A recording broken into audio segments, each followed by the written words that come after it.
আমার উপরে মামলা হয়েছে আর উপরে হামলা হয়েছে। কি দিয়ে হামলা করছে দেখবেন নি? এই টেন্ডা দেখছেন না? টেন্ডা দিয়ে হামলা করেছে এবং কি কেন বাদির কইছে দিয়ে হামলা করেছে। হয়তোবা আমার জেল হবে, আর না হইলে আমার ফাঁসি হবে, আর না হইলে কারাদণ্ড দণ্ডিত হইতে হইব বা দর্শন হইতে হইব, মানে এভাবে কিছু হইতে হইব। জেল হবে।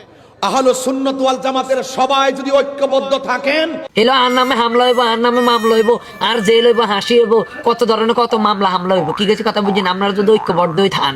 উদারত আহ্বান আমাদের মুফতি গিয়াসউদ্দিন তাহিরি সাহেব। তাহিরি সাহেব রে মুফতি গিয়াসউদ্দিন তাহিরি সাহেব লিখেছে।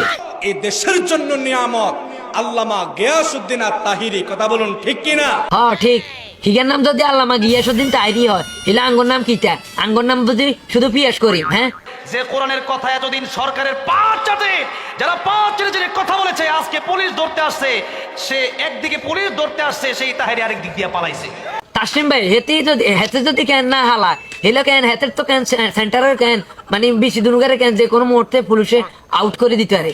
হেতে যদি না হলা হেলে হেতে জীবন বাঁচাইবো কিটা? বলেছে না জীবন বাঁচান হরস, এই জন্য হেতে আগে জীবন আছেছে। প্রশাসনের কোনো দোষ নাই, পিছন দিয়ে টিম দিছে কেন? আমার কিছু করার নাই, এজন্য প্রশাসনের কোনো দোষ নাই। এরা আমরা লোক। বাবুরে গিয়াসউদ্দিন তাহিরির লোক কেন প্রশাসন, এই জন্য কেন হেতে ও মাইনছে সামনে উল্টে কেন আদারিয়ারাই তথাকে ঘরের ভিতরে আদায় গেছে। প্রশাসনের দোষ নাই, আমরা এদেরকে না বল ধরি, ঠিক আছে? প্রশাসনের পিছ কেন্দ্রে ডিম দিব, বিভিন্ন রকমের কেন মানে থেরাপি দিব, এই জন্য প্রশাসনের কোনো দোষ নাই। মারা খাইলে আপনি রাখান। কিছু লোক আছে এদের কাছে উল্টা পাল্টা কোন, এরাও তো আমরা আখরার মেহমান না। এই জন্য মেহমান নামের কলঙ্ক আজকে তোমার দেন ফিসকে দিকে নিদেন পিছন মেরে দিয়েছে। হ্যাঁ, আজকে সমাজে কিভাবে তুমি মুখ দেখাইবে আমি জানি না।